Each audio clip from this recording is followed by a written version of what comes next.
नमस्कार, आप देख रहे हैं दैनिक ट्रिब्यून और मैं हूं भगवत सिंह। आज हमारे साथ खास बातचीत के लिए हैं शहर की महापौर हरप्रीत कौर बबला।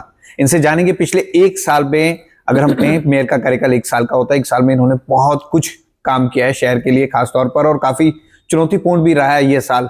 इनसे बातचीत करते हैं क्या कुछ अचीवमेंट रही। मैम, आपका स्वागत है दैनिक ट्रिब्यून में और बात करेंगे आपके कार्यकाल की। मैम, एक साल का कार्यकाल बहुत कम होता है। 29 जनवरी को शहर को नया मेयर मिलेगा, लेकिन इस एक साल में बहुत चुनौती रही हैं और खास तौर पर उन चुनौतियों को आपने फेस भी किया है, चाहे वो बजट का क्रंच हो, सड़कों की हालत हो। तो किस तरह से देखते हैं अपने इस कार्यकाल को? नमस्कार। और पहले तो आपका बहुत बहुत धन्यवाद करती हूँ कि आपने मुझे ये प्रश्न पूछा कि चैलेंजिंग टेन्योर शुरू किया। बिल्कुल, 30 जनवरी को जब मैं महापौर बनी तो बहुत सारे चैलेंजेस थे। The road was very tough, पर मैंने ये जब मेयर बनने की कोशिश भी कर रही थी कि बिकॉज हमारे पास उतने नंबर्स नहीं थे, तो हम ट्राई कर रहे थे कि हमें मेयर बनना है, शहर के लिए कुछ डिफरेंस लेके आना है। और आप शायद अगर याद करेंगे, जिस दिन मैंने नॉमिनेशन भी भरा था तो मैंने यही जवाब दिया था कि हाँ, मैं मेयर बनने जा रही हूँ। तो सबने पूछा आपके पास नंबर्स नहीं है, तो मैंने कहा जो बाकी काउंसिलर्स हैं उनको भी ये उम्मीद है कि शायद भाजपा का मेयर आएगा, क्योंकि पिछले एक साल में कोई काम नहीं हुए, तो शायद वो ही इस चैलेंज को एक्सेप्ट करके और इसको टाइट करेगा, ये जो सिचुएशन बनी हुई है एमसी की। तो लकीली मुझे एडमिनिस्ट्रेशन से, अपने राज्यपाल से, गुलाब चंद कटारिया जी से बहुत बहुत सहयोग मिला। और अगर मैं आज कह सकती हूँ कि हमारी ये जो नगर निगम वापस पटरी पे आया था, उसका सबसे ज़्यादा भागीदारी हमारे राज्यपाल की है। उन्होंने हर क्षेत्र पे मेरी मदद की है, चाहे वो सड़कों की बात करें, चाहे हम फंड्स की बात करें, हर जगह पे उन्होंने, in fact I would say that MC has now been totally bailed out. जिस दिन मैंने कुर्सी संभाली थी उस दिन मुझे बताया गया था, कमिश्नर साहब आए कि मैम हमारे पास पैसे नहीं है कोई तनख्वाह देने के लिए। तो 2 महीने जो मेरे काम थे वो यही कार्यालय में होता था कि डिफरेंट यूनियंस, जो डिफरेंट एम्प्लॉयज़ कभी आउटसोर्स के आ रहे हैं, तो झुंड में लोग आते थे कि मैम हमारी तनख्वाहें नहीं मिल रही, हम अपने बच्चों को कैसे पालेंगे, हम अपना घर कैसे चलाएंगे। So it was a very big challenge. और कई बारी I think I also got emotional seeing the plight कि कैसे ये लोग बेचारे, जिनको इतने महीनों से सैलरीज नहीं मिल रही है, अपना घर कैसे चलाएंगे, अपने बच्चों को कैसे संभालेंगे। सो मैंने जाके राज्यपाल जी का दरवाज़ा खटकाया, एक बारी नहीं बहुत बारी खटकाया, और वो भी इस चीज़ को मानते हैं। मैं तो कहूँगी कि मैंने उनको बार बार तंग किया, और कई बारी मैंने सोचा कि मीडिया में जाने की कोई ज़रूरत नहीं है। शायद 1-2 बारी मैंने अपनी फ़ोटो मीडिया में रिलीज़ की होगी कि मैं गवर्नर साहब से मिलने गई हूँ, पर मेरी बहुत मीटिंग्स हुई, उनके साथ हुई, अपने फाइनेंस सेक्रेटरी के साथ हुई, होम सेक्रेटरी जी के साथ हुई, अपने चीफ सेक्रेटरी साहब के साथ हुई, और पूरे एडमिनिस्ट्रेटिव ऑफिसर्स ने पूरा कोऑपरेट किया। और आज मैं, जब मेरा टेन्योर एंड होने जा रहा है, तो मैं प्राउडली ये क्लेम कर सकती हूँ कि हाँ, बीजेपी ने मेरे को, मेरे प्रधान जी ने पूरा सहयोग दिया, मेरी पार्टी ने मुझे पूरा सहयोग दिया, और आज एमसी वापस पटरी पे चढ़ चुका है। And I think the situation is very very satisfactory today. Ma'am, एक चर्चा हो रही है, हम कहें बाहर एक चर्चा भी हो रही है, और ये कहा भी जा रहा है कि हरप्रीत कौर बबला को सेकंड टर्म भी मेयर के तौर पर बनना चाहिए, क्योंकि पिछले एक साल से आप लगातार काम कर रही हैं और अब एमसी की हर गतिविधि को अच्छे से समझती हैं। आप एमएचए में भी गई, राज्यपाल से भी आपने अच्छा कांटेक्ट रखा, और ऐसा कहा भी जा रहा है कि बीजेपी अब आपको रिपीट करने वाली है सेकंड टर्म में, क्योंकि वो चाहते हैं कि शहर की डेवलपमेंट ऐसी स्मूथली हो।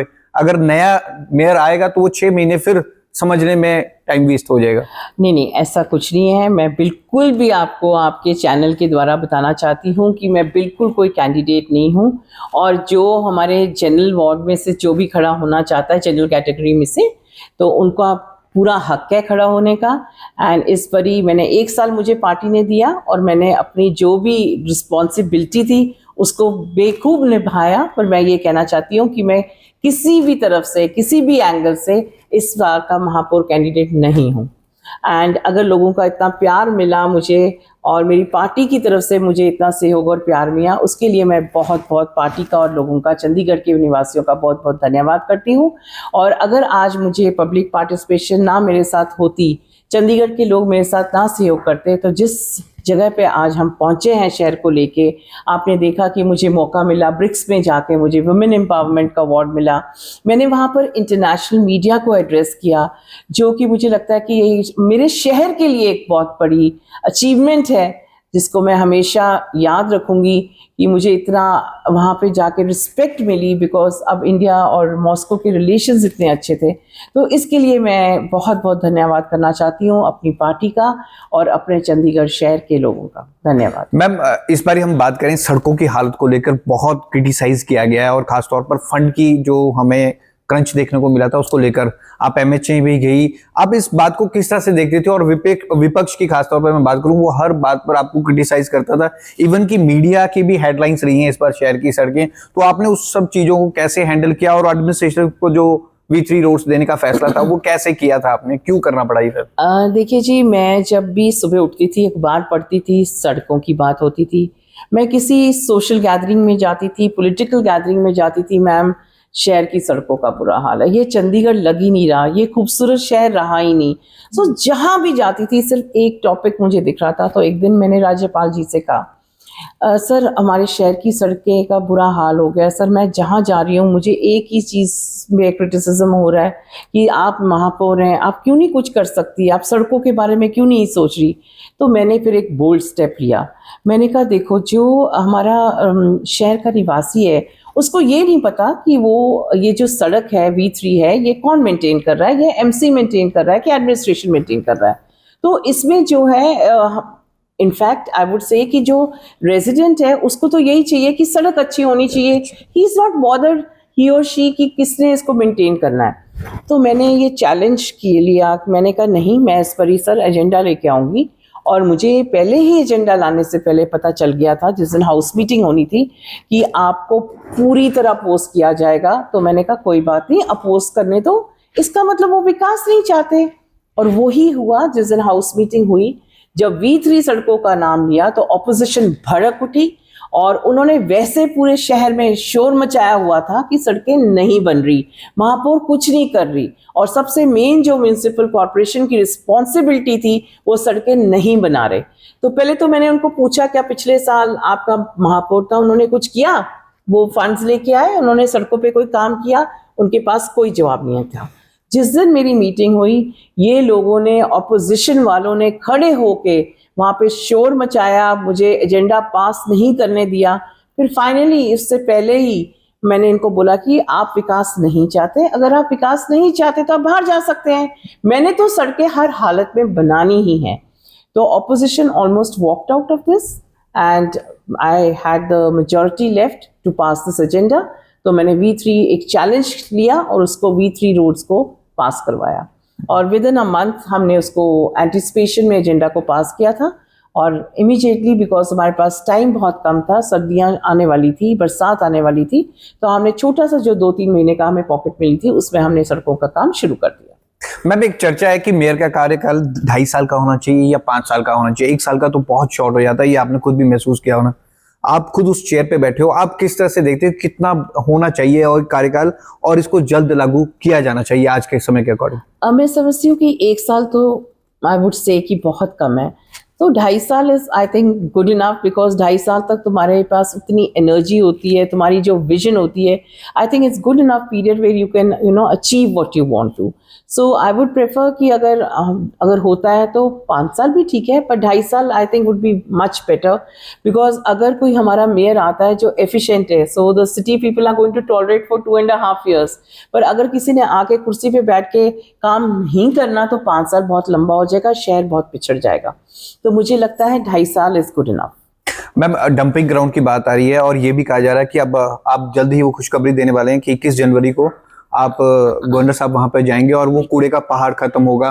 क्या सही में डड्डू माजरा के लोगों को कूड़े के पहाड़ से निजात मिलेगी? जो अब तक बातें चलती थी कि हर मेयर वादा जरूर करता था लेकिन होता नहीं था। शुरुआत में भी मैंने कहा था कि मेरा सबसे बड़ी प्रायोरिटी रहेगी कि डंपिंग ग्राउंड को हमने ख़त्म करना है, और भगवान की दया से पिछले आई थिंक 3-4 महीनों से बहुत विग्रस काम चल रहा है। मैं खुद वहाँ पे 3-4 बारी होके आई हूँ, और गवर्नर साहब ने खुद वहाँ पे विज़िट किया, और एक हमारा बायोगैस प्लांट का साइन हुआ है IOCL, एंड वो भी हम उस दिन रिलीज़ करेंगे, उसका MOU वगैरह की पूरी जो फॉर्मेलिटीज़ हुई हैं।